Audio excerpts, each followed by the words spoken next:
சபாவின் 40 விழுக்காடு வருவாய் உரிமை பற்றிய உயர்நீதிமன்ற தீர்ப்பு குறித்து புத்ராஜயா மேல்முறையீடு செய்யும்.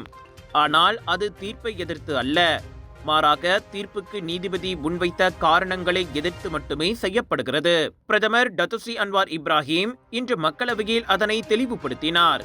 அதாவது, நீதிமன்றம் தனது தீர்ப்பில் 1974 முதல் அனைத்து மத்திய மற்றும் சபா மாநில அரசுகள் கூட்டரசு அரசியலமைப்பு சட்டத்திற்கு எதிராக நடந்து கொண்டுள்ளதாக குறிப்பிட்டுள்ளது.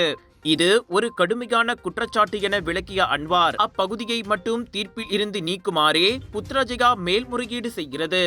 மேலும் 2021க்கு பிறகு செய்யப்பட்ட சிறப்பு மறு ஆய்வும் நியாயமல்ல மற்றும் சட்டப்பூர்வமானது அல்ல என நீதிபதி கூறிய பகுதியையும் அரசாங்கம் தனது மேல்முறையீட்டில் சேர்த்துக் கொண்டுள்ளது.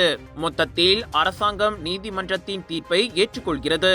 ஆனால் பொதுவாக 50 ஆண்டுகளில் ஆட்சியில் இருக்கும் அனைத்து அரசாங்கங்கள் மீதும் பழி போடப்படுவதை தான் எதிர்க்கிறோம் என அன்வார் கூறினார்.